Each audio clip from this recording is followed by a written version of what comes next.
Слышат ли меня в Москве? Да.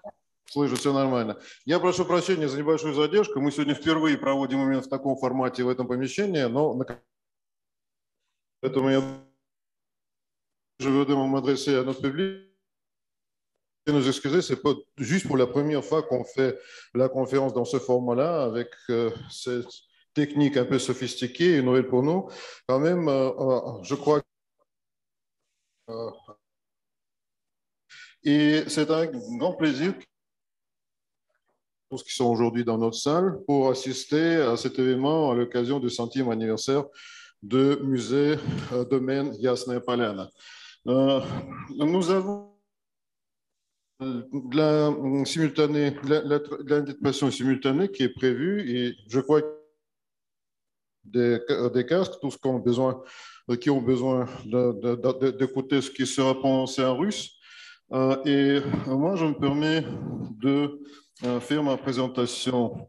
Donc aujourd'hui, la Maison russe des sciences et de la culture à Paris vous salue et vous souhaite la bienvenue à une conférence internationale consacrée au 5e anniversaire du musée de Jasna Polyana. Le grand écrivain russe Léon Tolstoï a vécu à Jasna Polyana pendant près de 60 ans, où il a créé les chefs-d'œuvre de la littérature mondiale, Guerre et paix et Anna Karenina. Est-ce que tout va bien? Est-ce que vous entendez l'interprétation? Ça va, ça marche. Fort? Si c'est fort, vous pouvez diminuer vous-même ici. D'accord. Слышно ли в Москве? Я могу продолжать? Да, слышно. Хорошо, замечательно. Depuis juin 1921, le domaine a eu le statut de musée. Depuis 1994, le musée est dirigé par l'arrière-petit-fils de l'écrivain, aujourd'hui conseiller du président de la Fédération de Russie, Vladimir Tolstoï. Il a réussi à trouver de nouvelles dimensions du développement de musées. En 2012, c'est Yekaterina Tolstaya, épouse de Vladimir Tolstoï, qui est la tête de musée. Lors de notre conférence, Vladimir et Yekaterina Tolstoï évoqueront les étapes de la création du musée, les principaux jalons de son histoire, les grands projets internationaux, les perspectives de futur développement, l'œuvre de la famille Tolstoï. Pour Vladimir et Yekaterina Tolstoï, il est important de préserver les liens familiaux de la dynastie Tolstoï, non seulement en Russie, mais aussi à l'étranger. Plus de 300 descendants vivent dans les différents pays du monde. Dmitri Tolstoï, qui vit en France, est également invité à participer à la conférence. J'espère qu'il est aussi en ligne, qu'il est aussi avec nous. Pour l'instant, je ne le vois pas. J'espère bien qu'il va nous rejoindre. L'invité d'honneur de rencontre internationale que nous faisons ce soir est le membre de l'Académie française, l'écrivain français Dominique Fernandez. En 2008, Dominique Fernandez est venu à Jasna Polyana. En 2010, ce voyage lui a servi de base pour la mise en œuvre du livre avec Tolstoï. Et l'auteur y partage son point de vue sur la vie et le style de Léon Tolstoï. Une autre participante à la rencontre internationale sera Anne Le Foll, qui est aussi à côté de nous. C'est une célèbre comédienne, artiste, membre du bureau de l'association française Les Amis de Léon Tolstoï, qui s'est produite à plusieurs reprises avec brio sur la scène de la Maison russe à Paris. Je donne le temps à nos traducteurs de me rattraper et je continue. En février 2020, il a présenté la première du spectacle La vie dans l'art avec la comédienne Aloysia Belao, d'après les mémoires de Sofia Tolstoï, Ma vie.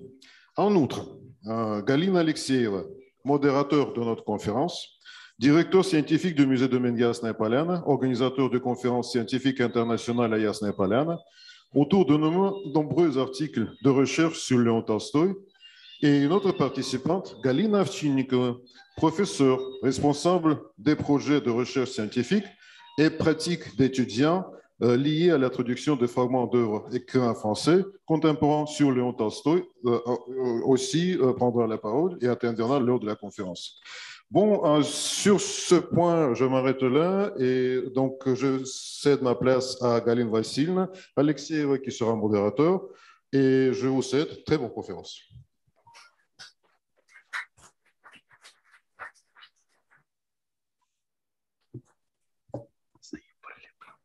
Hein? Il va parler près. Parler près du micro. Voilà, d'accord. Mais il faut là, il faut.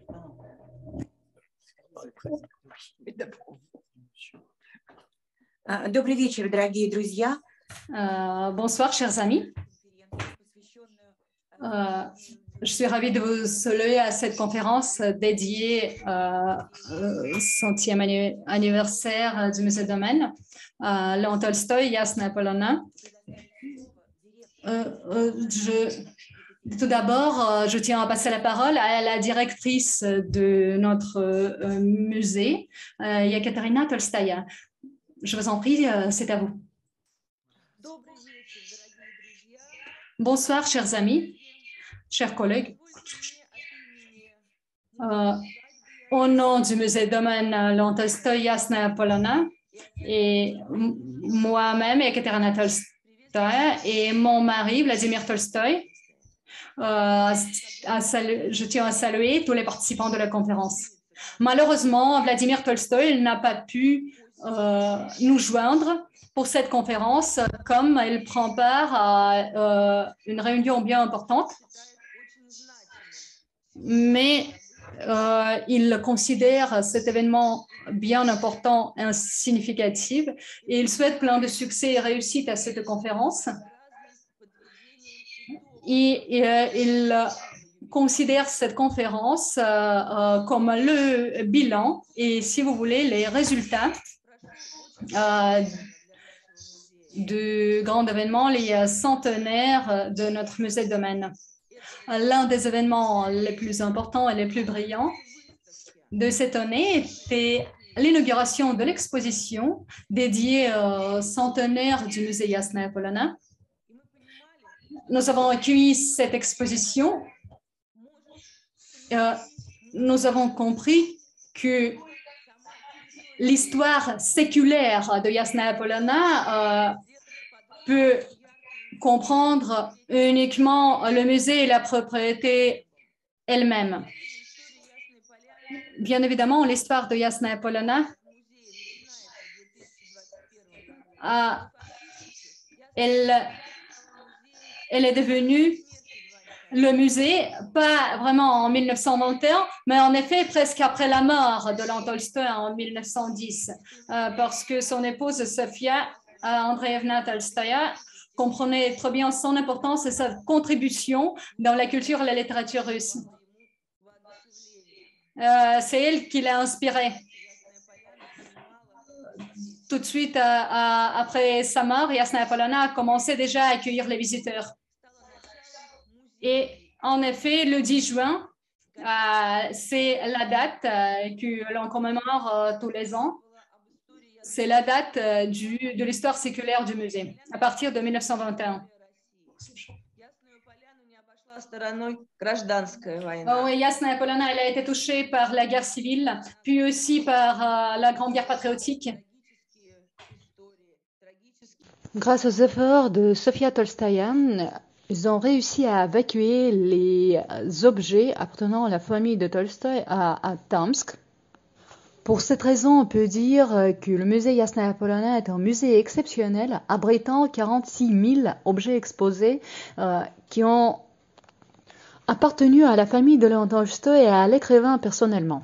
Mais néanmoins, ils ont réussi à conserver tous les objets du musée Domaine. Pour cette raison, on l'appelle le musée unique et exceptionnel. Et nous avons ce sentiment d'avoir des objets authentiques de l'époque, parce que si vous visitez le musée, vous verrez tous ces objets authentiques, mais pas que ça, aussi le paysage et l'apparence extérieure. Nous avons beaucoup raconté dans le cadre de cette exposition de ceux qui ont visité Jasna Polona sur les personnalités éminentes.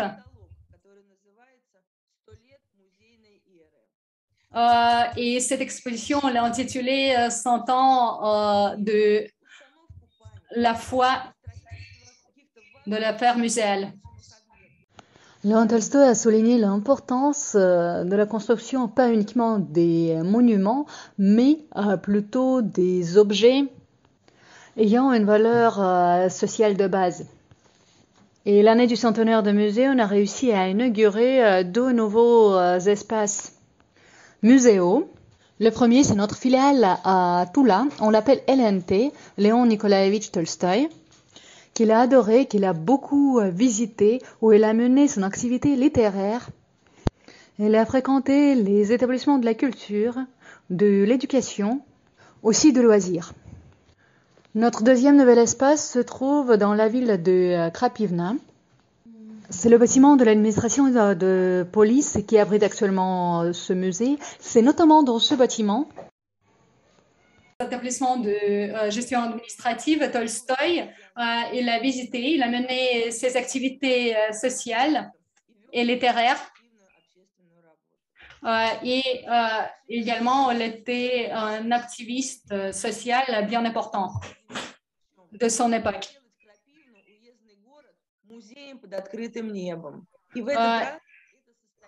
Et notre action qui est intitulée Musée sous un ciel ouvert, elle a eu lieu après que Tolstoï a visité à plusieurs reprises. Il a mené ses activités sociales. Tolstoï a fait beaucoup pour la ville de Krapivna. Il a rouvert des écoles, il a aidé beaucoup les paysans, considérés comme l'intermédiaire de renommée mondiale. En effet, nous avons réalisé notre rêve. Plus de 15 ans, moi et Vladimir Tolstoï, a apporté beaucoup d'efforts pour faire le musée sous un ciel ouvert de Krapivna. Et l'année du centenaire du musée, on l'a réussi. C'est pas uniquement le musée Yasna Polana qui s'est impliqué à l'inauguration des espaces muséaux, mais aussi le ministère de la Culture de la région de Toula, qui à son tour ouvre le musée des Beaux-Arts dans cette ville. Vous voyez, dans la ville de Krapivna, de moins de 1000 habitants, il y a déjà 3 musées qui sont ouverts et on prépare l'inauguration d'encore un autre. Pour nous, c'était un événement très important, longuement attendu. Hier, je suis revenue de la Corée du Sud avec mon époux Vladimir Tolstoï, avec notre délégation du ministère de la Culture de la Fédération de Russie. Et là, on a organisé des événements dans le cadre de l'année croisée entre la Russie et la Corée du Sud. Et nous avons pris part à l'événement suite à l'inauguration du monument du buste à Léon Tolstoï dans un musée à Séoul, qui était un événement important pour nous, ainsi que pour la capitale de la Corée du Sud. Que Tolstoï a visité à plusieurs reprises, il a mené ses activités sociales. Tolstoï a fait beaucoup pour la ville de Krapivna. Il a rouvert des écoles, il a aidé beaucoup les paysans, considérés comme l'intermédiaire de renommée mondiale. En effet, nous avons réalisé notre rêve. Plus de 15 ans, moi et Vladimir Tolstoï, a apporté beaucoup d'efforts pour faire le musée sous un ciel ouvert de Krapivna. Et l'année du centenaire du musée, on l'a réussi. C'est pas uniquement le musée Yasna Polana qui s'est impliqué à l'inauguration des espaces muséaux, mais aussi le ministère de la Culture de la région de Toula, qui à son tour ouvre le musée des Beaux-Arts dans cette ville. Vous voyez, dans la ville de Krapivna, de moins de 1000 habitants, il y a déjà 3 musées qui sont ouverts et on prépare l'inauguration d'encore un autre. Nous comptons organiser plusieurs conférences internationales l'année prochaine aussi. Et grâce à Madame Alexeeva, nous avons réussi à organiser beaucoup de conférences internationales scientifiques en ligne pendant l'année de restriction sanitaire, des lectures de Tolstoï, où plus de 40 millions de personnes de notre pays ont pris part, y compris les enfants, qui ont pu prendre part à ces lectures, comprendre pourquoi il est important et intéressant de lire Tolstoï pour les enfants aussi.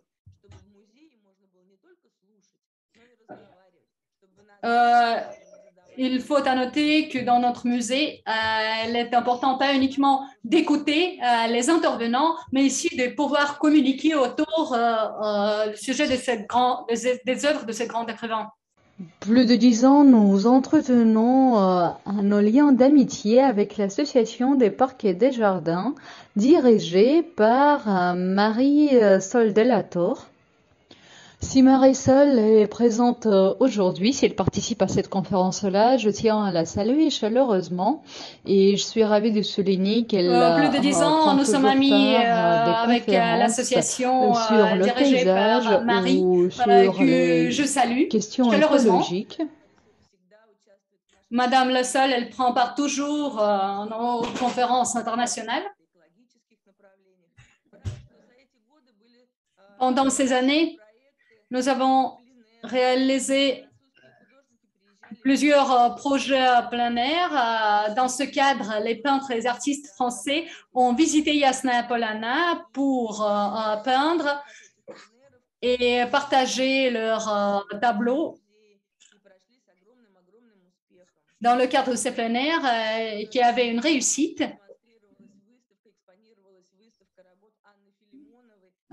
Les tableaux et l'exposition des tableaux d'Anna Filemonova aussi présente avec nous s'est aussi déroulée dans nos locaux.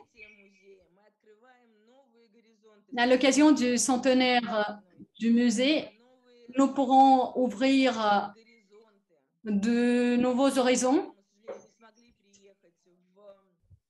de nouvelles pages. Malheureusement, nous n'avons pas visité cette année la ville de Nice suite à un grand événement sur Tolstoï qui s'est tenu il y a quelques jours. Il y a une grande exposition qui a été inaugurée à Nice sur la vie de Léon Tolstoï et sur ses tournées. Je souhaiterais parler également du projet les traditions de la gastronomie russe à Nice. Et je tiens à remercier tous les organisateurs de ce projet, de cette merveilleuse idée. En 2017, à Yasnaya Polyana,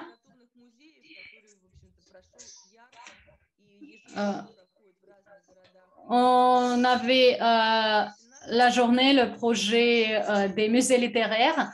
En 2018, les représentants des musées littéraires de France ont rendu visite à Yasnaya Polyana, qui ont jeté les premières bases solides pour de nouveaux jumelages et relations et coopération décentralisée.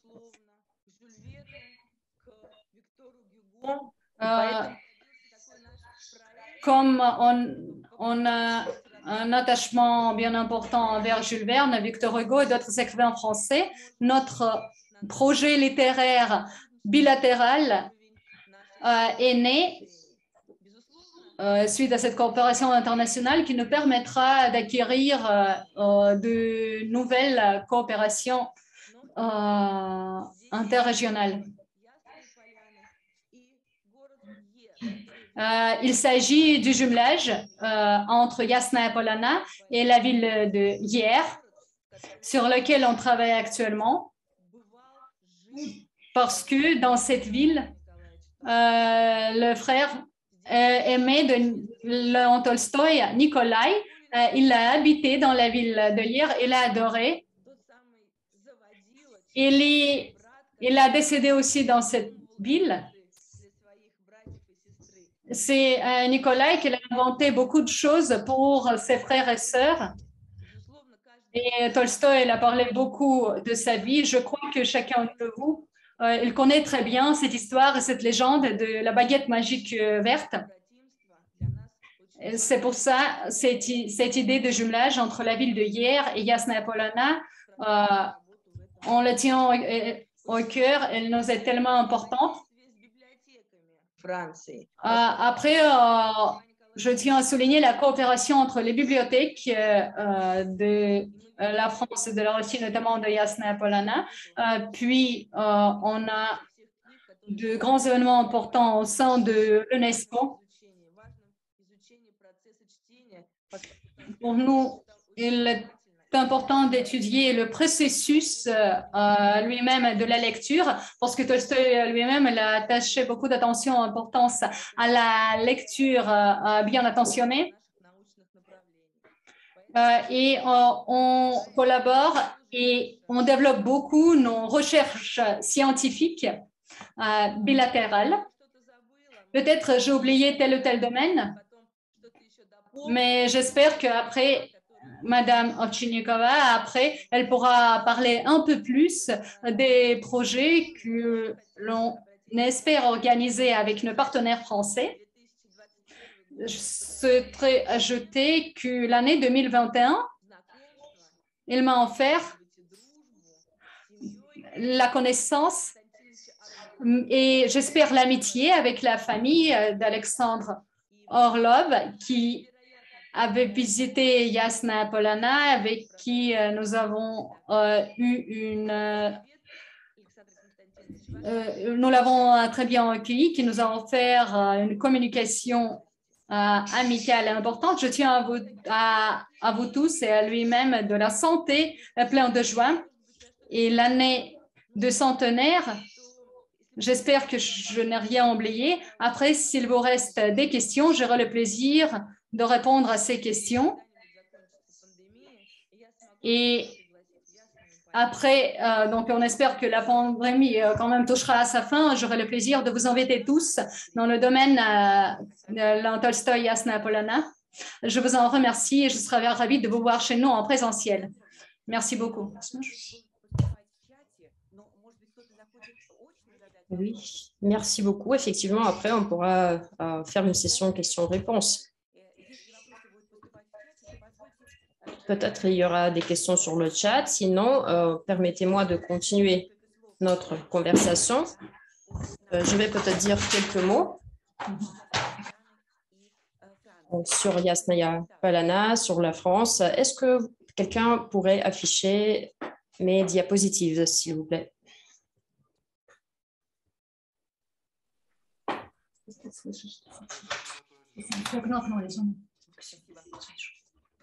Merci. Dans l'éducation, dans la formation de Léon Tolstoï, la langue française joue un rôle crucial. Et dans la bibliothèque personnelle de Tolstoï, évoquée justement par Yekaterina Tolstoïa, et qui fait aujourd'hui partie de l'héritage de l'UNESCO, il y a toute une collection à plusieurs volumes, des éditions très rares en langue française, dont plusieurs de ces livres, de ces journaux et magazines faisaient partie donc de la lecture de prédilection de Lev Tolstoï. Parmi ces livres, il y a des auteurs beaucoup appréciés par Tolstoï, comme Jean-Jacques Rousseau, Montesquieu, Pascal, Montaigne, Maupassant, Hugo, Paul Leroy, Alexandre Dumas, Corneille, Racine et bien d'autres auteurs français. Donc, on attend ma présentation pour voir quelques exemples uniques de cette bibliothèque de Léon Tolstoï, y compris les livres qui lui ont été envoyés de France. Des dizaines de livres ont gardé des signatures des personnes qui lui ont offert ces livres. Il s'agit des contemporains de Tolstoï, des journalistes, des scientifiques, des artistes, des personnalités éminentes du monde de la culture. Et donc, il y a des autographes d'Anatole France, par exemple. Et voilà la présentation. Donc, diapo suivante, s'il vous plaît.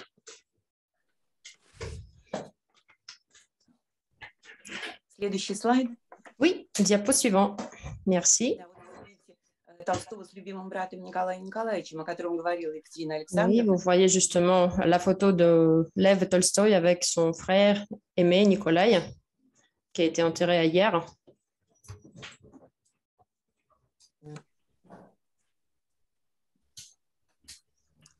Перед вами книги с автографами тех корреспондентов Толстого, которые прислали Voilà justement свои quelques exemples de la bibliothèque personnelle de Léon Tolstoï. Diapo suivant. На этом слайде вы видите Sur книги ce diapo, vous voyez les autographes d'Anatole France et Romain Roland. Diapo suivant. А здесь перевод Et ici, c'est la traduction d'un article très connu de Lev Tolstoï, Loi de la violence et loi de l'amour en français, traduit par un traducteur très connu, Ilya Galperin-Kaminsky, avec justement en autographe de la comtesse Sofia Tolstaya.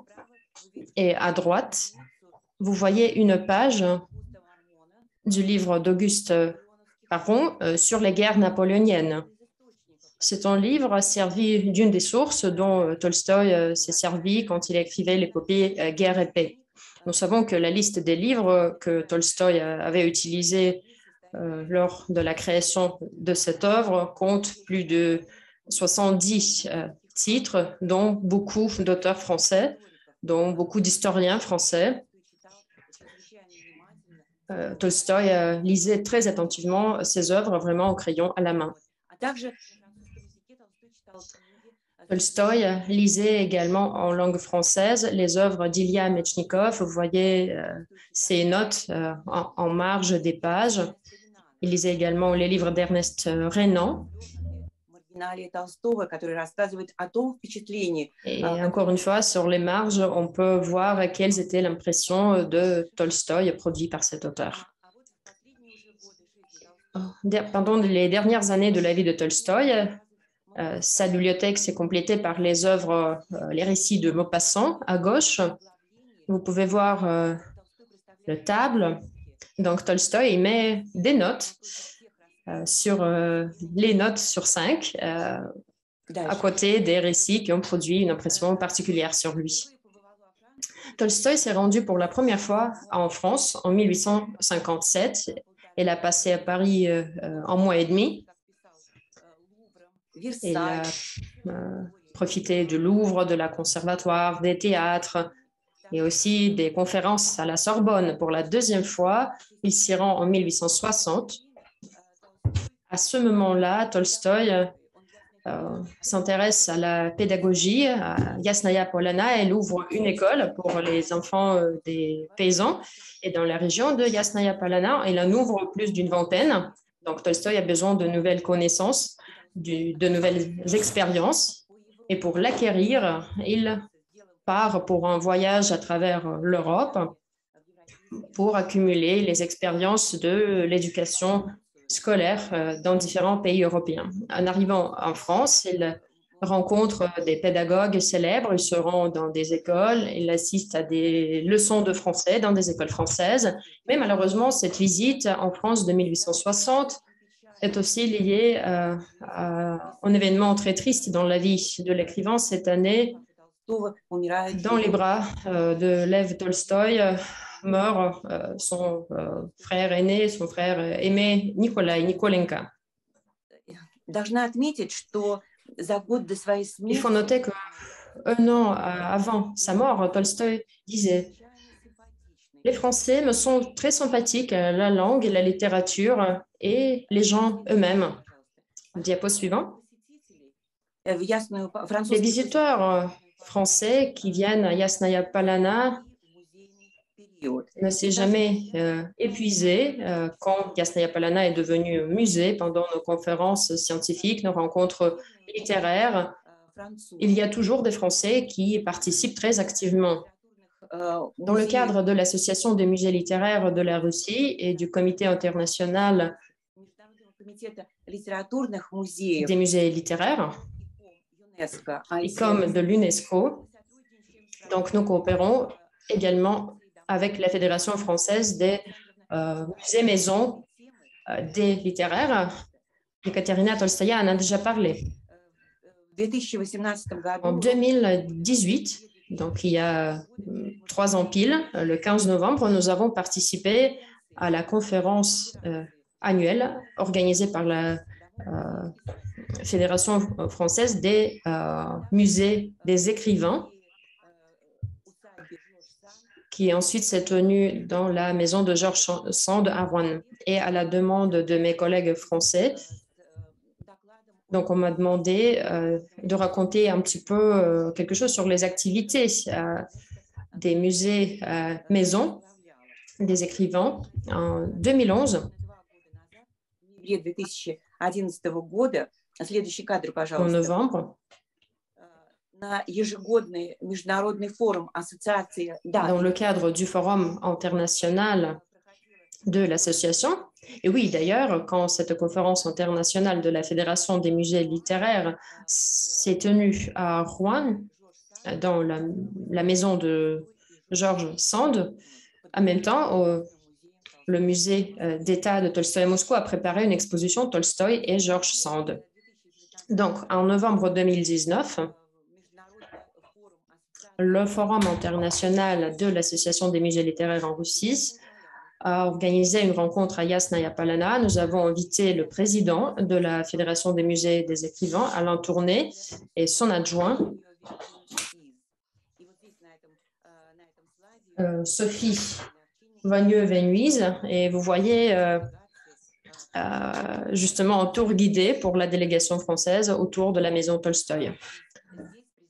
Ici, vous voyez le président de la Fédération des musées des écrivains de la France intervient avec donc une intervention plénière à ce forum le 28 novembre 2019. Il y a Galina Kseva qui traduit son intervention. Et si vous voyez la délégation française, ses représentants qui prennent part à une table ronde au Forum des musées littéraires. Le sujet de cette table ronde, c'était les activités de la fédération. Vous voyez participer le président de la fédération, son adjoint et aussi nos collègues venant de différents musées des républiques baltes. Ici, vous voyez Alain Tourné se produire sur la scène, son adjoint qui prend la parole, la maire de Bourges, Sophie.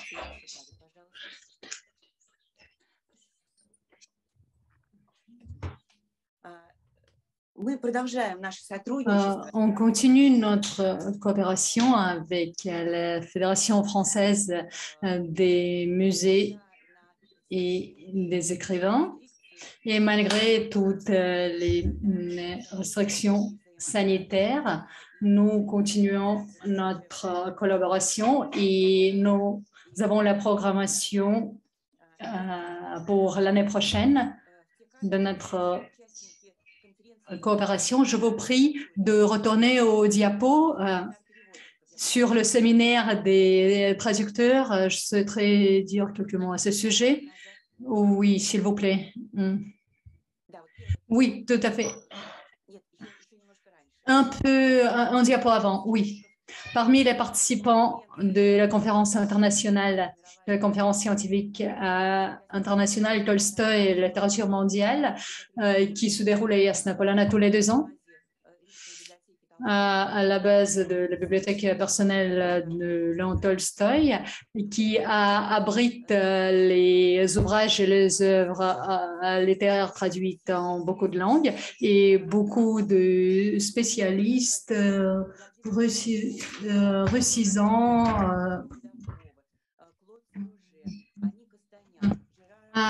Annie Castagnan, Gérard Robinson, François et beaucoup d'autres chercheurs importants qui viennent à la conférence à Jasna Polona. Et là, ce sont les participants de notre séminaire international, séminaire des traducteurs, pas uniquement les traducteurs de Léon Tolstoï, mais d'autres classiques russes. Les chercheurs et les traducteurs sont des participants. Parmi ces participants-là, c'est Michel Le Couturier qui nous a quittés il n'y a pas longtemps, Pierre Baccaretti et beaucoup d'autres qui sont des participants très actifs et permanents de notre séminaire de traducteurs et qui transmettent à la bibliothèque de notre musée les traductions, de nouvelles traductions des œuvres de Tolstoï et d'autres grands classiques russes. Nous sommes intéressés par de nouvelles recherches, par de nouvelles traductions de nos collègues français qui nous enrichissent tous, bien évidemment. Et nous sommes toujours heureux de voir nos collègues français lors de nos conférences et lors de nos séminaires. Je vous remercie de votre attention et j'aurai le plaisir de répondre aux questions à la fin si vous les avez. Et puis nous continuons notre programme de cette conférence. Et notre invité à Jasna Polona était Dominique Fernandez. Et nous avons le plaisir de passer la parole à l'écrivain, membre de l'Académie française, auteur du livre avec Tolstoï, et aussi Anne Le Foll, membre du bureau de l'association Les Amis de Léon Tolstoï, comédienne brillante, metteur en scène. Votre exposition, notre chère Anne Le Foll, nous aurons le plaisir d'accueillir dans notre galerie de Tula, Jasna Polona. Donc, Dominique Fernandez, Anne Le Foll, c'est à vous. C'est à vous, je vous en prie.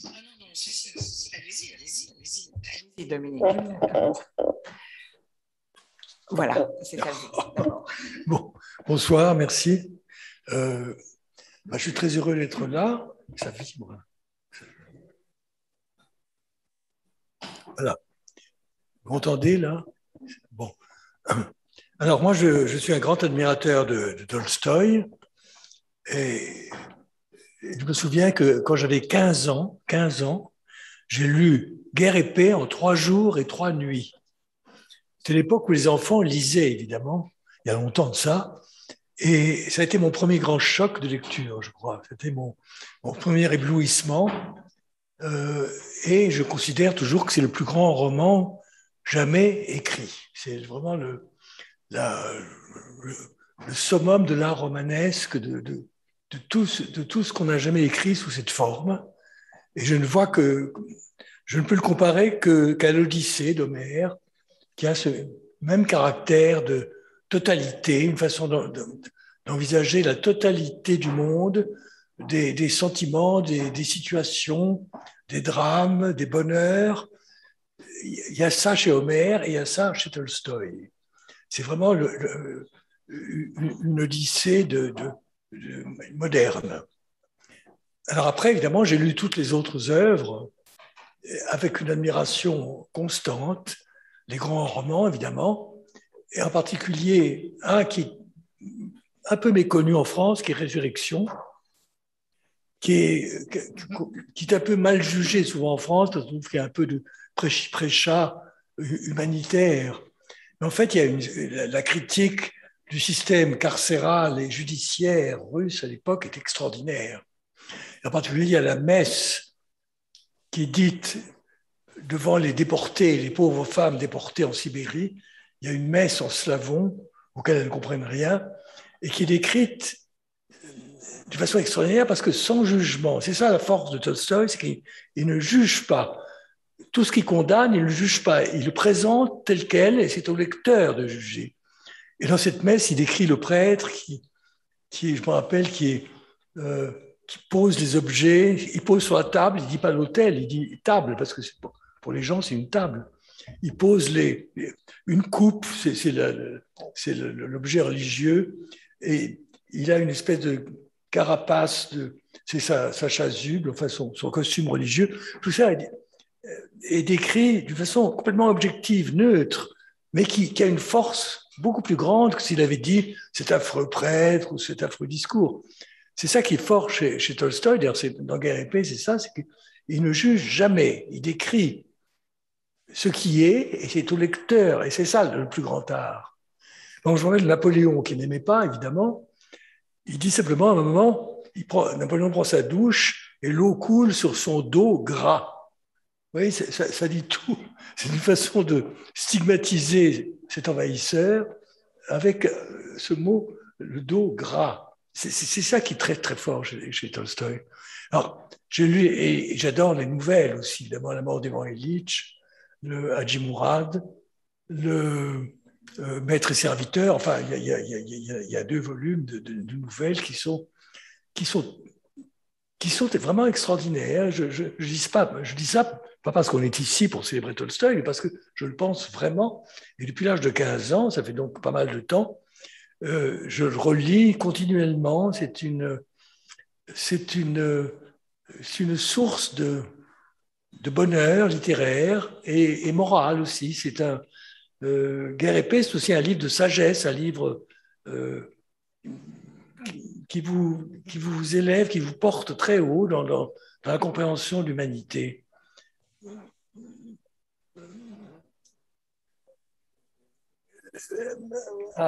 Oui. À vous un peu. Bon, bonsoir.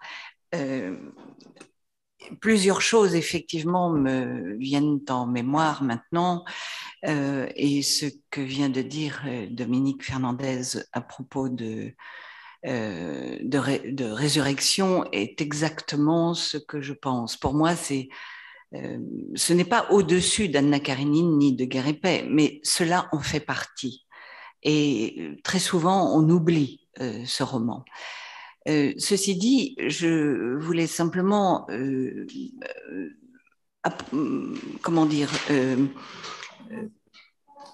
dire un mot sur l'écriture de Tolstoï à propos des femmes. Les femmes sont de toutes les classes sociales, mais particulièrement, c'est très difficile à expliquer, mais il donne un caractère à chaque femme, comme s'il avait la sensation lui-même de ressentir les sentiments des femmes. Il est capable de décrire l'amour d'une femme pour un homme, pour un enfant, comme si c'était une femme qui le pensait. Et ça, je trouve ça absolument extraordinaire parce que c'est assez rare chez les écrivains. Et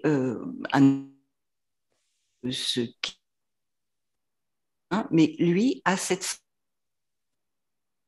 le fondement même du tempérament des femmes.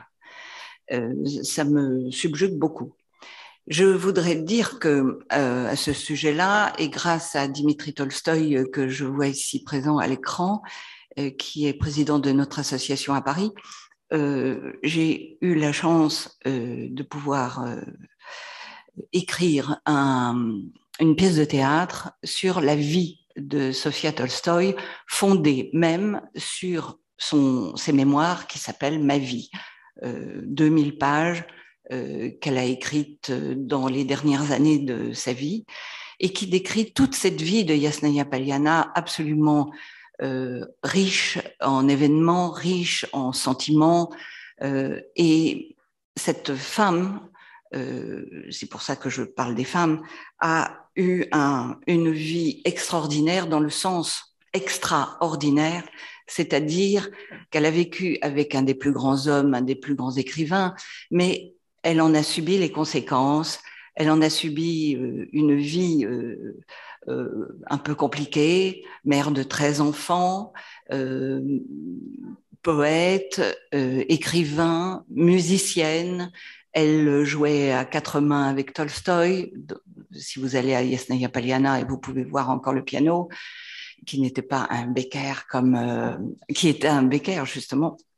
Mais cette vie à Yasnaya Paliana est réellement une vie très riche, dans le sens où recopiant 6 fois, par exemple, Anna Karénine pour son mari, et tout autant les autres textes d'ailleurs qu'il a écrits, on devine une femme extrêmement active, extrêmement, non pas asservie parce que c'est un mot vulgaire, mais dévouée à cette famille, à ce temple de la littérature, de cette vie artistique.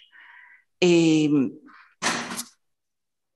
par ailleurs, elle avait quand même cette notion de se dire, si je n'étais pas là, si j'étais à un autre endroit, que serais-je devenue ? Est-ce que j'aurais pu exercer l'amour de la littérature, l'amour de la musique? Est-ce que j'aurais pu en faire autre chose que d'être en permanence au service de mon mari, de mes enfants? Voilà. Et je voulais dire aussi une chose qui, pour moi, est importante, c'est que grâce à Tourguenieff, à Ivan Tourguenieff, lorsque Léon Tolstoï est rentré de la guerre de Crimée, il a rencontré son ami. Pose ton épée et reprends ta plume. Après avoir lu justement Enfance et adolescence et diverses nouvelles qu'il a écrites tout à fait au départ. Départ de cette idée que Tourguenieff a eue de lui dire et de le relancer dans cette vie littéraire a pour moi quelque chose de symbolique, et voilà ce que je voulais vous dire. Bien. Je voudrais ajouter aussi qu'il y a les derniers textes de Tolstoï, qui sont beaucoup moins connus en France, sont passionnants. C'est qu'à la fin de sa vie, Tolstoï était très contestataire, rebelle à tout l'établissement. Il a été à l'Église, à l'État, il a été excommunié d'ailleurs. Et il a écrit des livres tout à fait curieux qui ont été traduits de son vivant par Białystok et Alperin Kamiński, et qui maintenant n'ont jamais été réédités, qu'on ne trouve pas, sinon quelquefois chez les bouquinistes. Parmi un livre contre Shakespeare. C'est tout à fait curieux, parce qu'il dit que Shakespeare, c'est invraisemblable, ces histoires. Ce roi Lear, ce Hamlet, ce n'est pas dans la réalité. Lui qui avait le sens des choses réelles, de la mesure. Il y a tout un livre tout à fait extraordinaire. Et alors, il y a aussi des textes contre Wagner. Alors, il n'aimait pas Wagner, d'après ce qu'il connaissait, et un ami l'entraîne un jour voir Siegfried. Il va voir Siegfried et il décrit Siegfried, mais c'est très très drôle, avec un humour extraordinaire, parce qu'il dit que Siegfried, à un moment, il prend une hache pour tuer un ennemi. Et Tolstoï dit, écoutez, moi je sais ce que c'est qu'une hache, parce que Tolstoï il savait construire une cabane avec une hache. Il dit, personne n'a jamais manié une hache comme ces acteurs que j'ai vus.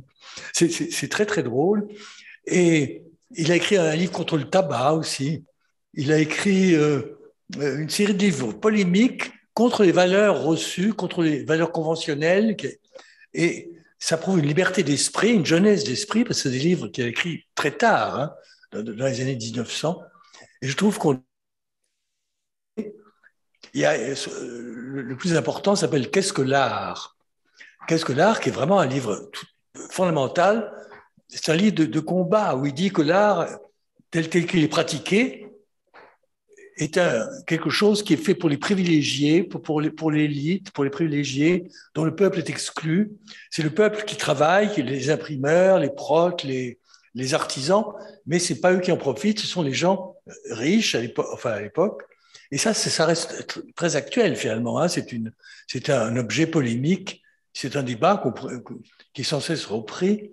Et c'est quand même le Tolstoï qui est le premier qui a osé mettre en doute, non pas la valeur de l'art, non pas l'utilité de l'art, mais le fonctionnement de l'art, qui fonctionne pour quelques-uns, repose sur le travail de beaucoup, mais ne profite qu'à quelques-uns. C'est vraiment un texte tout à fait extraordinaire, je trouve, et qui en France, en tout cas, on ne le trouve pas. Hein. Moi, je l'ai trouvé avec des longues recherches.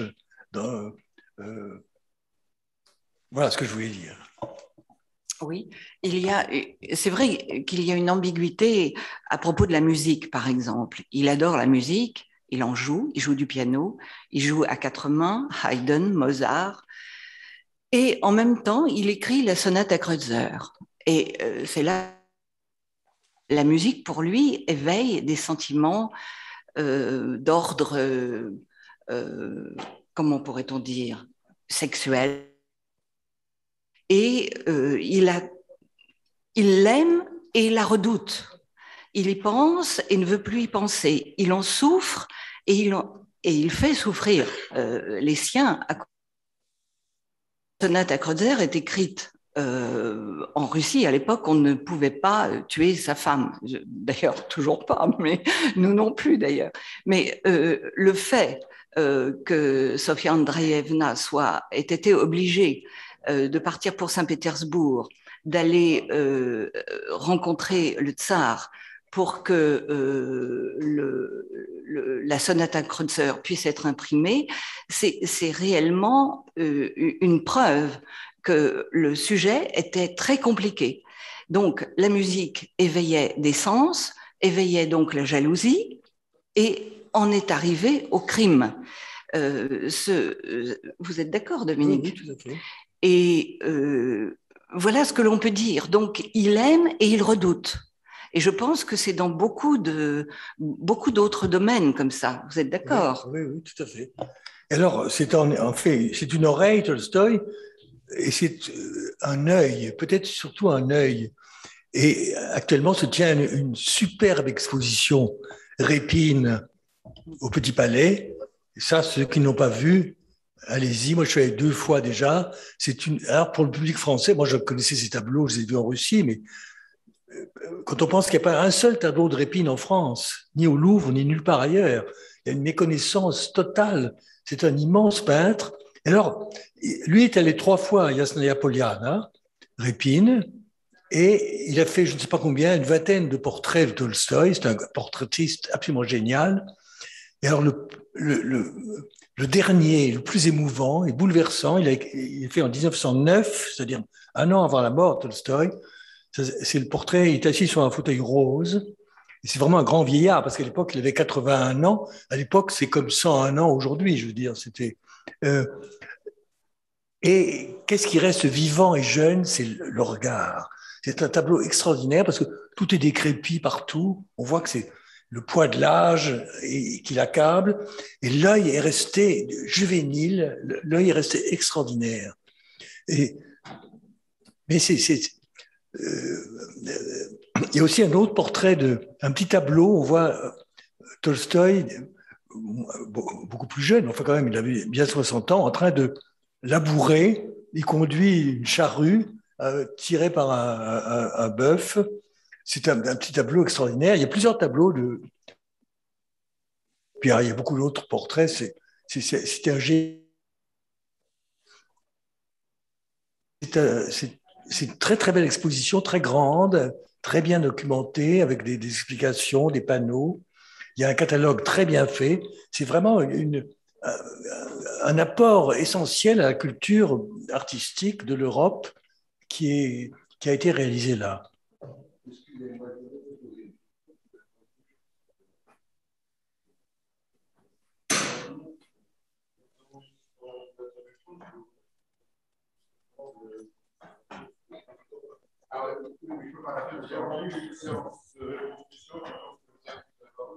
Oui, je ne peux pas la poser la question à M. Fernandez, parce que je ne pense pas qu'il parle russe. Non.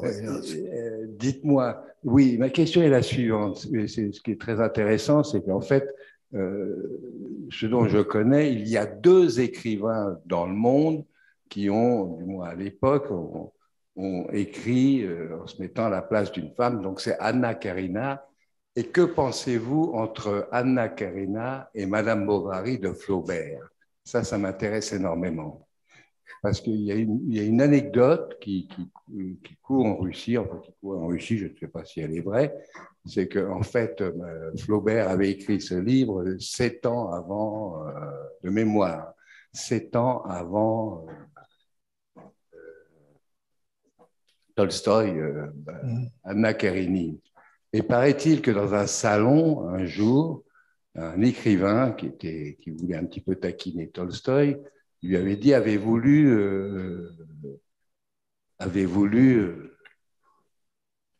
Madame Bovary.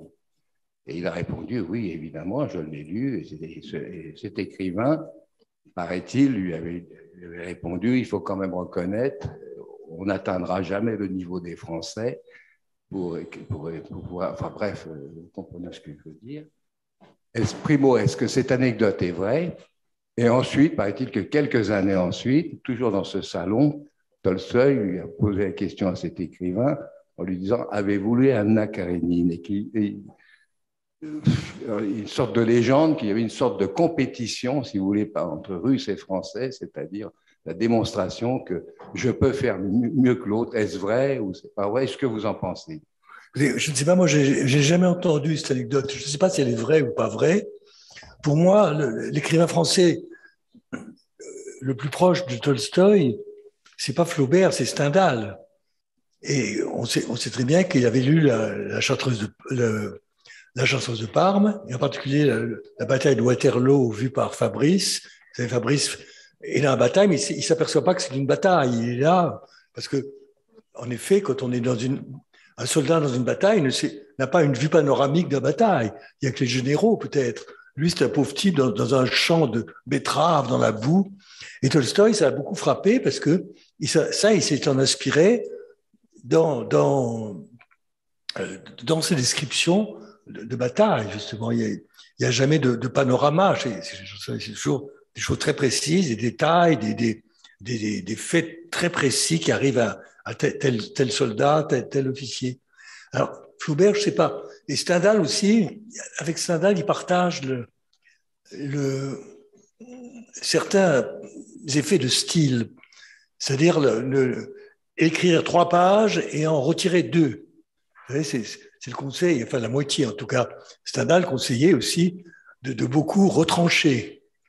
Parce qu'on a tendance à écrire, à être trop prolifique, en dire trop, parce qu'on a peur de ne pas en dire assez, alors on en dit trop et on bavarde. Il y a des clichés, des chevilles. Et Tolstoï, il y a des textes où il dit justement, l'art d'écrire, c'est l'art de retrancher. Et ça, c'est un conseil que trop d'écrivains oublient, je crois. Il y a beaucoup de romans aujourd'hui qui paraissent, et qui pour réduire de moitié seraient bien meilleurs, je pense. Mais il faudrait Et ça, Tolstoï, il est un très très bon maître. Alors ça, c'est pour les rapports Tolstoï-Stendhal qui sont avérés. Alors pour Flaubert, je ne sais pas. Évidemment, il y a des parallèles. C'est l'histoire de ces 2 femmes malheureuses, adultères, et tout ça, mais c'est tellement différent comme art, je trouve. Flaubert, c'est carré, c'est serré, c'est buriné, c'est presque des sculptures. Tandis que Tolstoï, c'est plutôt des peintures, c'est beaucoup plus. Ça passe ce côté fermé, c'est plus ouvert sur le monde. Je ne sais pas comment exprimer ça, mais enfin, c'est vrai qu'on peut les comparer, c'est un sujet classique, d'ailleurs, Anna Karénine et Emma Bovary. Moi, je pense pas. Flaubert est très différent parce que Flaubert, c'est un grand écrivain, mais très laborieux, qui travaille à l'infini. Tolstoï aussi travaillait. Il faisait beaucoup de versions de chacun de ses livres. Mais oui, mais Tolstoï faisait beaucoup de versions de ses livres, hein, mais il ne les gueulait pas comme Tolstoï. Il y a une espèce de manie de perfection chez Flaubert qui n'est pas chez Tolstoï. Mais je ne sais pas sinon je ne sais pas, je ne peux pas. Oui, ça je ne sais pas. Oui. Vous savez, on peut admirer un livre sans être influencé. Hein. Stendhal, c'est sûr qu'il n'a pas, enfin, Stendhal, il a trouvé des conseils chez Stendhal, si vous voulez. Voilà.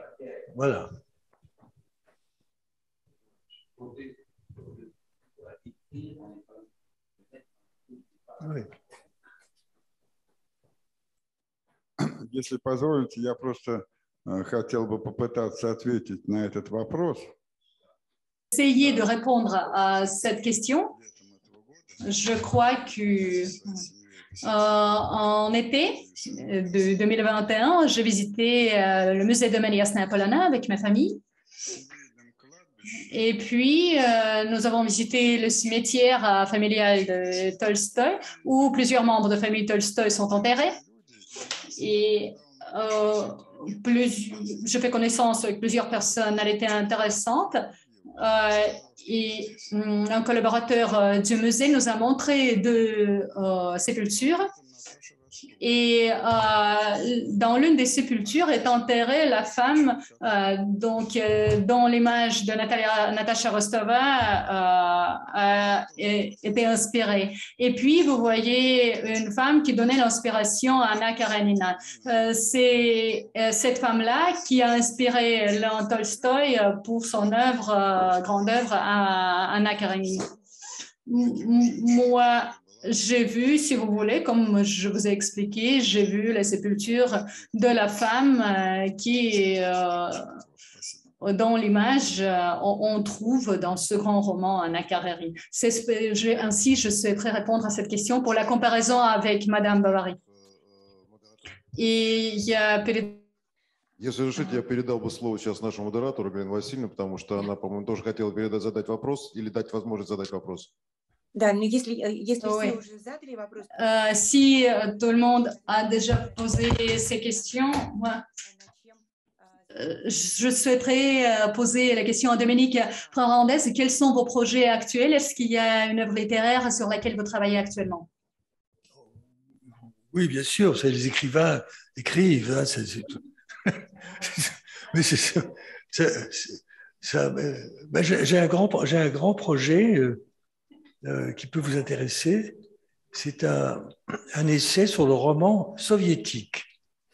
Parce que pendant toute la période soviétique, pendant les 70 ans de soviétique, les Russes ont continué à écrire et après la chute de la dictature, tout ce qu'ils ont écrit est tombé dans l'oubli. Parce qu'évidemment, avec le discrédit du régime, du stalinisme, tout ça est tombé. Alors, il y avait des romans de propagande assez mauvais, et il y avait aussi des très grands écrivains qui ont écrit, et je pense à Paustovsky, Alexei Tolstoï, un autre Tolstoï qui n'a rien à voir, qui sont des grands écrivains qui n'étaient pas du tout politiques, qui ne faisaient pas du tout politique, ils n'écrivaient pas par référence au régime pour célébrer le plan quinquennal ou la construction d'un barrage. Ils écrivaient des livres, des romans intemporels, si je dis. Mais eux aussi, ils ont été engloutis dans le naufrage général. Alors j'essaye de faire un livre, un essai.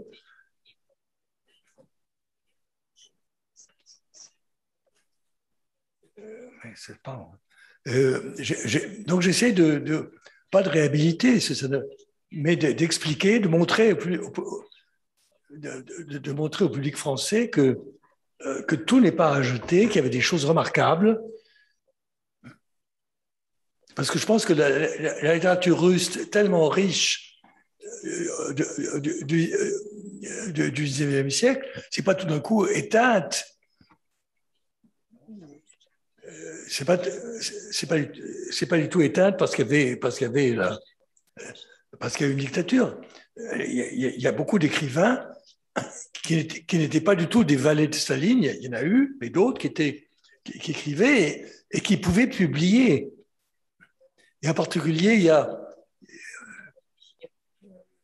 avait un genre qui était très utilisé, c'était l'humour. Il y a un écrivain merveilleux qui s'appelle Zoschenko, je ne sais pas si je prononce bien, qui écrit des livres qui attaquaient le régime, mais avec des plaisanteries. Et donc, il pouvait publier. Il était autorisé à publier. Il y avait Ilf et Petrov aussi, les 12 chaises, qui sont des satires du stalinisme, mais qui étaient admises parce que c'était des plaisanteries. Ça n'avait pas l'air sérieux, alors que c'était très sérieux. Et ça, c'est tout à fait remarquable. Hein. Et puis, donc, il y a beaucoup de livres vraiment très, très, très, très intéressants. Ça, En ce moment, je travaille à ce livre qui est prévu pour 2023. Voilà. C'est un gros livre, hein, de 400 pages. Parce qu'il y a une très riche matière. Et vous savez qu'en France, il y a eu pour l'histoire des rapports littéraires franco-russes, il y a eu 2 périodes. D'abord, tout de suite après la Révolution, chez Gallimard, il y avait une collection Jeunes Russes qui était dirigée par Boris de Schleuser, qui était un Russe qui habitait la France. Et ils ont publié déjà les Babel, Pilniak. Et puis en 1960, Aragon a créé une collection chez Gallimard aussi, qui s'appelle Littérature soviétique. Et il y a à peu près une 50aine de volumes, tout à fait intéressants. Et là, il y a Paustovski, par exemple. Il y a eu Tinianov, il y a eu Trifonov, il y a eu beaucoup d'autres. Tout à fait remarquable. Et ça, ces livres sont disparus aussi. On ne les trouve plus. Gallimard ne les réédite pas. Alors, de temps en temps, sur les quais, chez les bouquinistes, on en trouve. Mais alors, il y a eu ces 2 grandes percées du roman russe contemporain. Et puis, après, ça s'est fini. Mais il y a encore beaucoup à redécouvrir, à mon avis. Est-ce que vous permettez que je lise un passage de votre livre, le livre avec Tolstoï? En fait, à la fin, voilà ce que vous dites. Tolstoï dérangeait, et aujourd'hui, il continue à déranger. Seulement, le style de l'opposition a changé. On fait la politique de l'autruche. On passe sous silence la partie violente de l'œuvre. On la cache. On ne la réédite pas. Dans les études sur Tolstoï, on l'escamote. On répand le bruit que Résurrection et les derniers contes ne valent pas grand-chose. Les textes sur l'éducation, sur l'État, sur l'Église, sur l'armée, sur l'art, tout au plus, condescendons à en sourire. Reste le romancier des Cosaques, de Guerre et Paix, d'Anna Karénina et de la mort d'Ivan Ilitch de Hadji Mourad. L'écrivain est universellement admiré à condition qu'on oublie les idées qui sous-tendent ses livres. Vous êtes toujours d'accord? Toujours d'accord, ce que j'ai dit, c'est que Tolstoï était un contestataire. Hein. Aujourd'hui, il serait peut-être... Il descendrait avec les gilets jaunes dans la rue pour contester les autorités. C'est ça qui est merveilleux.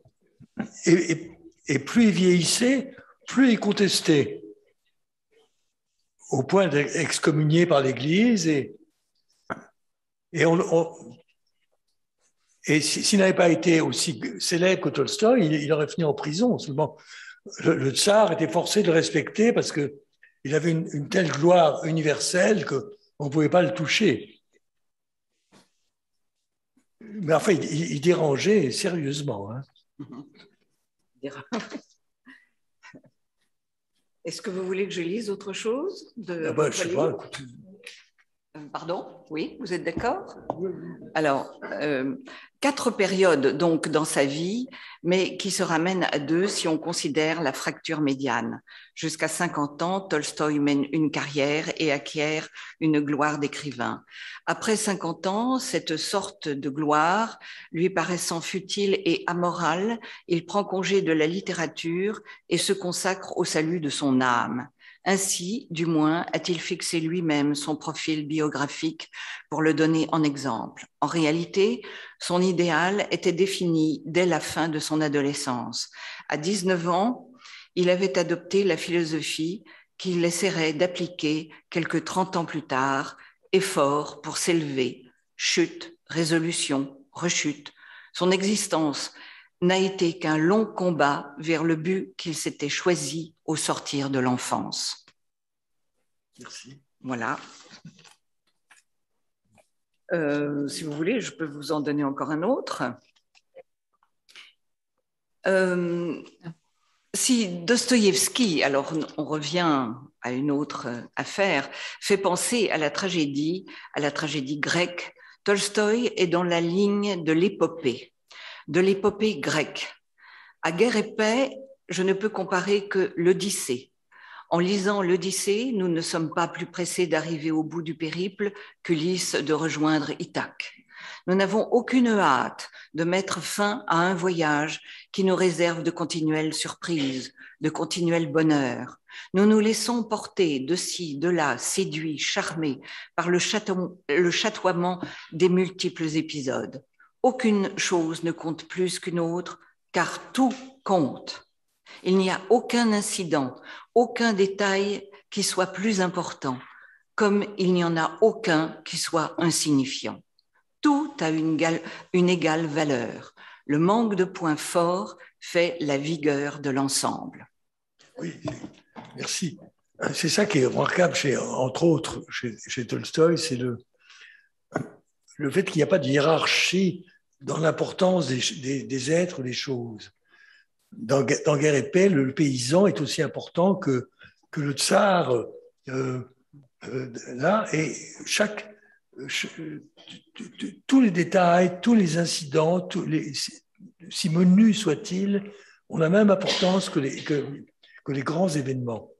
Vous savez, très souvent, les historiens écrivent, enfin autrefois surtout, écrivaient l'histoire à travers les grands événements, les grandes dates, les batailles, les traités.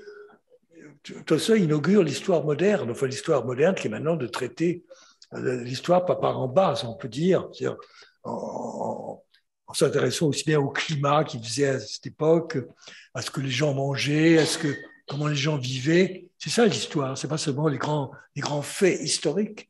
Et ça, c'est très Tolstoï. Voilà, vous ajoutez ceci, si je peux me permettre.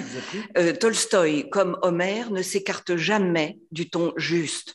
Je crois même que ce sont les deux seuls écrivains au monde dont l'œuvre, tout en étant souverainement belle, est cette parfaite adéquation à la vie, à ce que la vie a de positif, à ce qu'elle a de négatif, à ce qu'elle présente d'amusant, de gai, de douloureux, de terrible, le plus souvent de banal. Extrême difficulté de garder du style pour peindre ce qui n'est que commun. Beaucoup d'écrivains ont essayé, tous ont échoué en dehors de ces deux-là, si l'on accepte quelques voix mineures, comme celle de Tchekhov. Bon, ça, je ne dirais pas ça, moi, mais bon, c'est jamais... Non, Tchekhov, c'est un immense écrivain, mineur, oui. C'est par rapport... Oui, j'ai compris. Le Mont Blanc par rapport à l'Himalaya. Enfin, voilà, mais je voulais que vous me le disiez. Voilà.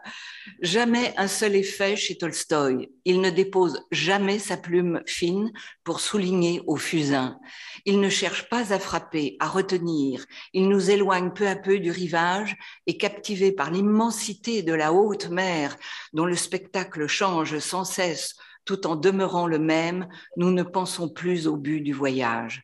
Tolstoï ne s'appuie pas sur des théories biscornues comme Balzac, il ne cherche pas à résoudre son équation personnelle comme Stendhal, il ne s'ingénie pas à tirer des ficelles comme Dickens, et Dieu sait si ces trois romanciers me sont chers, mais Tolstoï me paraît supérieur, car lui seul s'assied tranquillement au gouvernail et raconte ce qui arrive sans grossir les événements, sans dire plus que ce qui est, sans se mettre en valeur par des recherches d'écriture, sans chercher d'aucune façon à paraître original. Il reste de plein pied avec la vie, avec les choses, avec nous. Pardon de parler avec tant de platitude de ce qui n'est jamais plat chez Tolstoï. Oui, ce qui est unique chez Tolstoï, c'est qu'il raconte ce qui est. C'est très difficile parce que quand un écrivain a toujours tendance à amplifier, à mettre un haut-parleur, des micros. Lui, il décrirait l'étui à lunettes tranquillement, le micro, tout ça. Il décrit ce qui est sans jugement. C'est ça qui est sa force unique.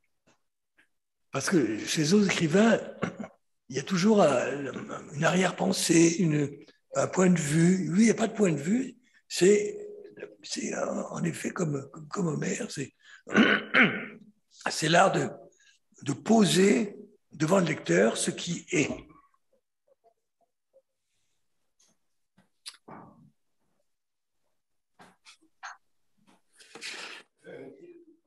Галина Васильевна, пожалуйста, берите Благодарим, благодарим за прекрасное выступление On Доминика. veut remercier pour votre intervention, cher Dominique Fernandez, cher Anne Le Foll. Merci beaucoup, ça fait un vrai plaisir. Et je serais ravie de revoir Jasna Polana. Et maintenant, je tiens à passer la parole à l'artiste, designer, arrière petit-fils Léon Tolstoï et Dimitri Tolstoï. Dimitri, c'est à vous. Bonsoir. Добрый вечер. Tout le monde m'entend bien. Все меня Alors moi, je voulais parler de l'association des amis de Léon Tolstoï, qui était très cher à mon papa, qu'il avait fondé en 1977 à l'occasion du 150e anniversaire de son grand-père, de sa naissance en 1900, qui avait commémoré sa naissance en 1978 pour son 150e anniversaire. C'est une association qui se propose de rassembler tous ceux qui s'intéressent à la personne de Léon Tolstoï, à son œuvre également, et son but est d'organiser des manifestations, des conférences, des projections de films, ainsi que des voyages en Russie, quand on peut évidemment. Et une fois par an est organisée une journée Tolstoï consacrée à une œuvre ou à un aspect particulier de l'œuvre de l'écrivain, réunissant les meilleurs spécialistes français et étrangers. Nous avons eu déjà depuis de très longues années des conférences avec comme thème la nature dans l'œuvre de Tolstoï, la campagne, l'héritage de Léon Tolstoï, des conférences aussi organisées par M. Jean-Claude Marcadet, Léon Tolstoï vu par les peintres russes, Tolstoï et la vie intellectuelle de son temps, et plein d'autres dont je vous parlerai également. Quand papa est décédé, ma maman Colette Tolstoï, que tout le monde connaît pratiquement, je pense, avait repris l'association. Et Colette vous embrasse, maman va bientôt avoir 93 ans, maman est assez fatiguée, et donc, ne pouvant plus s'occuper de l'association, j'ai décidé en 2018 de la reprendre, et j'ai appris après, comme si c'était un secret, que mon papa aurait dit à maman, je pense qu'il y a un de mes fils qui pourra reprendre l'association, ça sera Dimitri. Donc, je suis très honoré de représenter mon père, de représenter mon arrière-grand-père à travers plein de sujets que nous essayons d'organiser à Paris. Et par ce même biais, nous essayons également, hormis la journée littéraire qui donne lieu une fois par an à des cahiers avec des thèmes qui sont bien précis, des cahiers que nous éditons, que l'association édite, qui sont en ligne maintenant auprès de l'Institut des études slaves, mais que certains, j'ai récupéré les originaux, et donc nous avons encore plein de cahiers très intéressants, dont certains thèmes qui sont Anna Karénine, Tolstoï et le théâtre, les héritiers de Tolstoï dans la littérature russe, le Caucase dans la culture russe, Tolstoï et les paysans, Tolstoï et ses adversaires, Tolstoï et la musique, Tolstoï et le cinéma, le dernier étant le monde des objets dans l'œuvre de Tolstoï. Nous avons commémoré également, et c'était tout à fait normal, le 100e anniversaire de la mort de Sofia Andreevna, qui, je pense, comme le disait tout à l'heure notre amie Anne Le Foll, est une femme sans laquelle Léon Tolstoï ne serait jamais devenu, n'aurait jamais écrit ce qu'il avait écrit. Même si, lors de la sonate à Kreutzer, elle était évidemment contre ce livre, puisqu'elle avait demandé l'audience au tsar pour que ce livre ne soit jamais édité, ce qui n'a pas été le cas. Mais quand M. Fernandez parlait tout à l'heure, évidemment, de Tolstoï, avec justement excommunié, qu'il avait écrit au tsar en disant qu'il n'était pas du tout d'accord avec le régime qu'il pratiquait et que si ça continuait, il y aurait certainement une révolution dans ce beau pays. Il n'avait pas tort. Et quand la famine a eu lieu dans les années 1880-85, je crois, le tsar ne voulait pas qu'on en parle et Tolstoï et sa famille avaient déjà inventé les premiers restaurants du cœur où ils distribuaient de la nourriture autour de Yassin Palian pour tous les paysans qui n'avaient plus rien à manger. Donc tout ça, effectivement, pour moi, font en sorte que c'est un homme merveilleux, est un grand homme et qui a toujours vécu avec ses préceptes, à savoir, même si les gens n'étaient pas d'accord avec lui ou avec ses idées, il a toujours vécu avec ses idées et ses idées, il les respectait. La terre, à la fin de sa vie, évidemment, il cultivait avec les paysans pieds nus dans la terre parce que pour lui, la terre, évidemment, était la seule chose intéressante parce que c'est ce qui pouvait nourrir l'homme. Donc voilà, je ne veux pas parler de tous ces préceptes parce qu'il y en aurait beaucoup trop, mais nous avons eu également, et j'essaye également, de trouver des sujets qui sont peut-être un peu moins intellectuels, si je puis dire, mais aussi un peu ludiques, pour que dans notre association puissent aussi arriver des personnes qui ne sont pas forcément que des écrivains ou que des intellectuels ou que des philosophes, pour essayer aussi d'élargir un peu la pensée tolstoïenne. Et c'est ce que mon papa avait eu toujours comme idée. Donc, je m'en étais souvenu.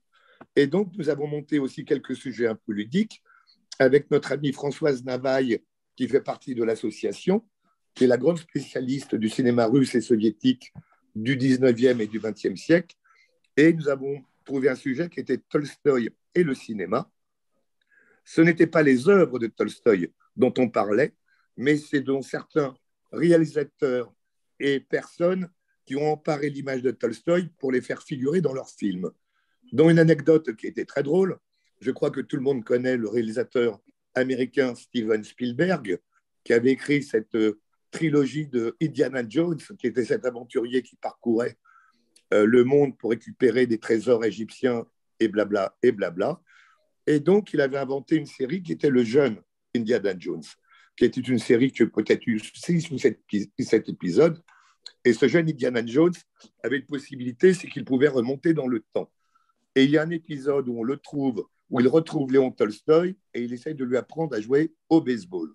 Donc voilà. Donc ça, ce sont des petites choses un peu rigolotes et intéressantes qui mettent aussi un peu l'image de Tolstoï dans un domaine qui n'est pas que littéraire. Nous avons également, et grâce à, comme Anne Le Foll l'a dit, nous avons pu monter cette pièce avec le travail gigantesque d'Anne et de sa fille, dont une représentation a eu lieu encore hier soir au Centre culturel russe Quai Branly, qui était une très jolie représentation. Elle avait été jouée la première fois dans un théâtre dans le 18e arrondissement et la deuxième au Centre culturel russe rue Boissière, où, évidemment, cette pièce a eu beaucoup de succès. Donc, nous essayons, par le biais de cette association, évidemment, de diversifier l'œuvre de Tolstoï vue par des spécialistes et aussi par des moins spécialistes, et ce qui donne aussi un débat très intéressant.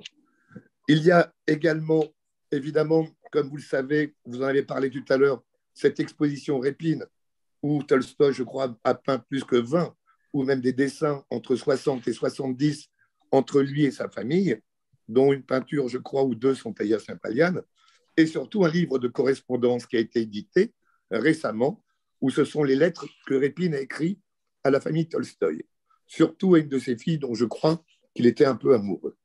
Et c'est vrai que cette exposition est merveilleuse et que je recommande à tout le monde.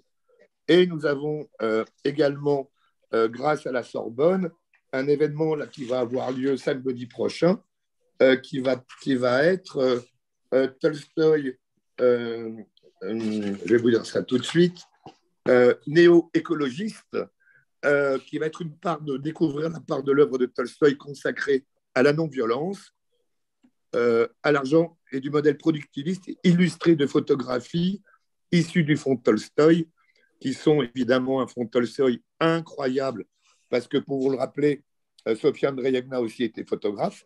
Je suis moi-même photographe, donc je pense que j'ai hérité un peu de son talent, peut-être plus que celui de mon arrière-grand-père, mais voilà, mon métier est la photographie, et je suis très fier aussi d'être le descendant de Sofia Andreevna, et toutes ces photos sont magiques.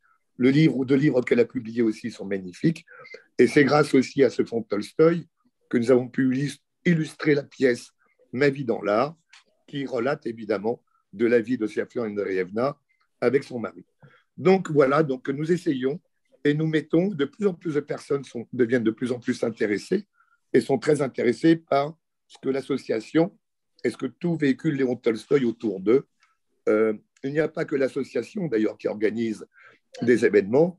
Récemment, un événement magnifique a été organisé au Centre culturel russe Quai Branly, qui était Tolstoï et la musique, avec en narration la voix de ma cousine germaine Martha Albertini. Et donc, c'était très intéressant de voir à quel point Tolstoï, évidemment, avait des musiciens et des compositeurs qu'il aimait. Et une anecdote qui était très drôle que j'ai apprise, c'est que Tolstoï, évidemment, comme tout le monde le sait, adorait Beethoven, qui était peut-être son compositeur préféré, entre autres, et que quand Rachmaninov, qu'il avait bien connu, était venu au début du XXe siècle, je crois, ou à la fin du XIXe, à Yassin-Paliane pour lui jouer ses compositions, Rachmaninov, à un moment donné, a joué un morceau qui a exaspéré Léon Tolstoï en disant « Je pense, mon ami, que ce que tu viens de me jouer pour moi a été le pire de tout ce que j'ai pu entendre de ma vie. » Et Rachmaninov lui a répondu « Écoutez, mon ami, pour une fois, vous vous trompez, car c'était une sonate de Beethoven. » Voilà. Donc, il n'y avait pas que du savoir à 100% chez notre cher Léon Tolstoï, et ce qui en fait aussi un personnage humain, parce que tout le monde a le droit de se tromper. Donc voilà, je voulais vous remercier de cette conférence. Je suis en province actuellement pour un travail photographique, et je dois vous laisser parce que j'ai rendez-vous maintenant aussi avec les clients pour lesquels je travaille. Et je vous remercie tous et à toutes. Et surtout, une dernière chose, j'aimerais vraiment, et j'adresse ce message à vous, au musée Tolstoï de Yassin-Paliane, que j'espère que cette pandémie va s'arrêter, que nous allons pouvoir venir vous voir cet été. Et surtout, si jamais c'est le cas, que Madame Anne Le Foll et sa fille viennent interpréter cette pièce qui est vraiment magnifique. Et je vous remercie tous et je vous souhaite à tous une très bonne soirée.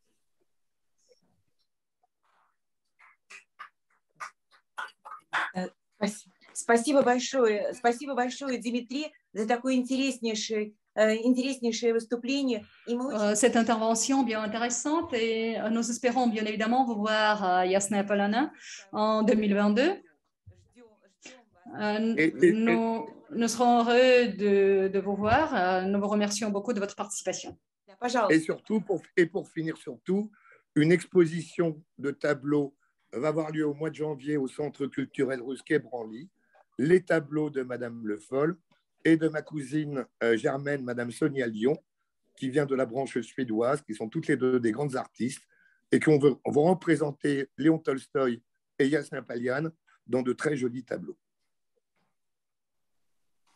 Voilà. Всего доброго, спасибо большое.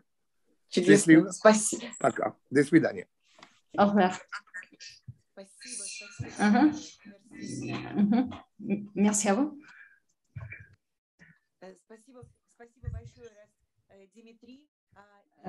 Merci Dimitri. Et maintenant, je souhaiterais passer la parole à Madame Galina Ovchinnikova, docteur en philologie, professeure des universités de Toula et de Moscou. Elle parlera de son projet pratique scientifique sur les écrivains français qui ont fait leurs œuvres sur Tolstoï. Je passe la parole à vous, Madame Ovchinnikova. Bonsoir, chers amis. Ceux qui ont déjà visité Yasnaya-Polana, qui ont visité la maison Léon Tolstoï, et pour les personnes qui sont présentes avec nous en ligne, je tiens à vous saluer aussi, je tiens à saluer tous les organisateurs de cette conférence. C'est assez difficile d'organiser la version hybride de cette conférence en présentiel et en ligne, et j'espère que tout se passe très bien, et je souhaiterais partager avec vous les projets qui sont nés aussi à Yasnaya-Polana, parce que Yasnaya-Polana a tout pour cela. Parce que par Kalle Rose, qui a eu son premier prix pour son livre Lettres d'été, et nous avons beaucoup réfléchi comment trouver un équivalent dans la traduction la lettre à Léon Tolstoï, et nous avons trouvé cet équivalent qui nous semble assez bien, lettre d'été. Et pourquoi nous aimons faire ces projets de traduction avec nos étudiants? Parce que tout d'abord, la traduction, c'est l'interaction interculturelle. L'écrivain le traducteur et le lecteur. Et afin de réaliser cette interaction entre l'auteur et le traducteur et les lecteurs, utilisez tout d'abord les mots de notre propre langue, notre propre langage, et heureusement, nous avons eu la chance d'avoir les commentaires des auteurs, des écrivains français en travaillant sur ces projets.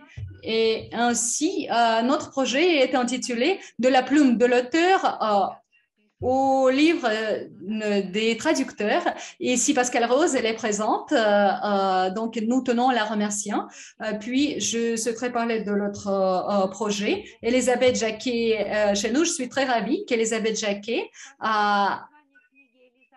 et je tiens à la saluer aussi s'il est avec nous, parce que le livre, le roman d'Elisabeth Jacquet et Anna Karenine, c'est moi. Et le projet, nous, avec nos étudiants, nous l'avons appelé Alter Ego. Aujourd'hui, nous ne parlons pas uniquement du musée Jasna Polana, mais aussi du patrimoine littéraire de Léon Tolstoï, de sa suite, de sa continuation, parce que Léon Tolstoï, il attire toujours des écrivains à Jasna Polana, et c'est là où de nouvelles pensées, de nouvelles idées naissent et elles continuent les idées de Léon Tolstoï. Par exemple, revoir Anna Karenine, retravailler Anna Karenine à sa manière. Au début, nous avons un tout petit projet sur le livre d'Elisabeth Jacquet, mais puis les éditeurs, ils ont vu nos brouillons et ils ont demandé de faire la suite. Et je suis persuadée que le livre d'Elisabeth Jacquet est notre traduction faite par les étudiants. Ils trouvent aussi son éditeur et nous pourrons travailler sur ce projet et j'espère que les lecteurs russophones pourront découvrir également ce livre magnifique en langue russe. Pour l'instant, c'est uniquement le brouillon. Nous tenons à remercier cher Dominique Fernandez qui a donné son accord pour donc, la traduction faite par les étudiants, d'abord pour nous, pour notre projet, parce que vous voyez, les étudiants de master essayer, tenter la traduction littéraire de maîtres comme vous, c'est une audace. Mais donc, les pages que vous nous avez recommandées, ils sont déjà en cours de traitement. Et à ce projet, l'Université de Grenoble et l'Université de Bordeaux-Montaigne nous rejoignent. Nous tenons à remercier l'EFR des langues slaves qui seront avec nous pour ce projet, pour la traduction des pages proposées par Dominique Fernandez. C'est ce que je souhaiterais vous dire et je souhaiterais vous inviter à Jasna Polana parce que nos projets franco-russes auront sa suite là-bas, dans cette maison domaine. Et le projet, le cercle de lecture, comme le cercle de lecture de Léon Tolstoï, est recommandé tout d'abord par les écrivains français, Jules Verne, Stendhal, Jean-Jacques Rousseau. Et avec ces musées, nous collaborons. Nous avons déjà fait le premier pas. Et les grandes dates anniversaires avec le musée Jules Verne et avec les musées Victor Hugo, nous pourrons continuer. C'est un grand travail devant nous. Mais néanmoins, lorsque nous avons notre passion, nous pourrons réussir. Et j'espère que les restrictions sanitaires actuelles qui ne nous permettent pas de voir Jasna Polana de vos propres yeux, comme Dominique Fernandez a très bien dit dans son livre avec Tolstoï, lorsque j'ai vu la maison, l'atmosphère où habitait Tolstoï, et c'est là où il écrivait Ce Guerre épée et d'autres œuvres littéraires. C'est là où on voit cette énergie et ce désir, après la visite à Jasnaya Polana, d'écrire. Jasnaya Polana inspire pour beaucoup de choses. La date la date 100 ans, donc de son histoire donc séculaire, c'est une grande date et je souhaite à nous tous plein de réussite. Et peut-être il y aura des personnes qui ont visité Jasnaya Polana, peut-être ils pourront partager leurs impressions, peut-être dans notre chat de discussion ou en présentiel, comme vous voulez. Je tiens à vous remercier de votre attention. Merci beaucoup. Merci beaucoup, Galina. En effet, on espère bien qu'en 2022, nous pourrons nous rencontrer à Jasnaya Polana. Merci beaucoup de la part de Yekaterina Tolstaya qui vous salue. Ce que je le fais. Elle regrette de quitter la conférence un peu plus avant. Et je tiens à remercier tous les organisateurs et je tiens à remercier en particulier le directeur de la Maison russe des sciences de la culture, Konstantin Volkov, et sa collaboratrice Asia Ovchinnikova. À bientôt à Jasnaya Polana dans le cadre de nos conférences, de nos séminaires.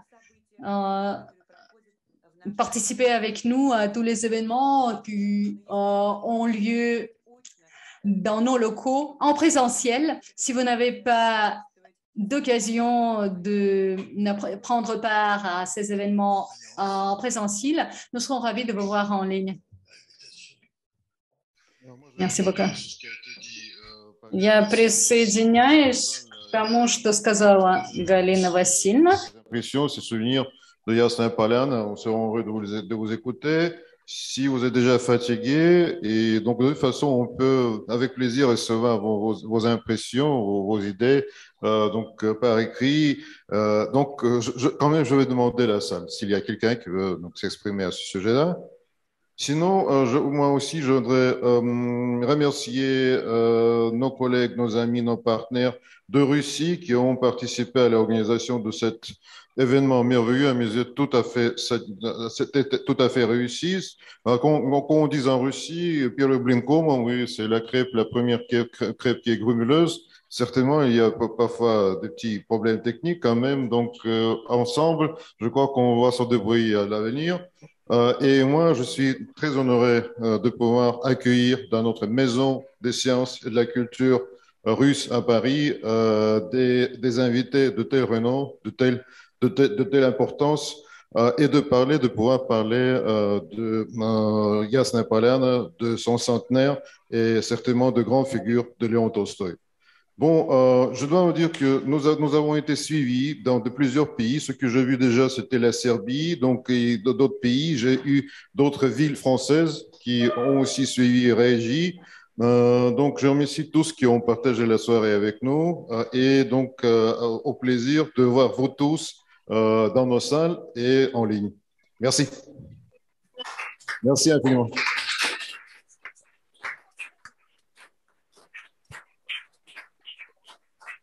Александр Константинович, может, пару слов в качестве заключения? С удовольствием скажу несколько слов. Nous tenons à remercier Monsieur Orlov. Nous serons ravis de vous voir à Jasnaya Polana avec impatience. Je saisis cette occasion pour vous remercier pour tous ces discours et ces mots chaleureux à mon égard ainsi qu'à l'égard de ma famille. En effet, nous sommes toujours très impressionnés par cette visite. Vous voyez, on sent toujours la présence de Léon Tolstoï qui juste vient pour faire la promenade dans la forêt et il reviendra dans un instant.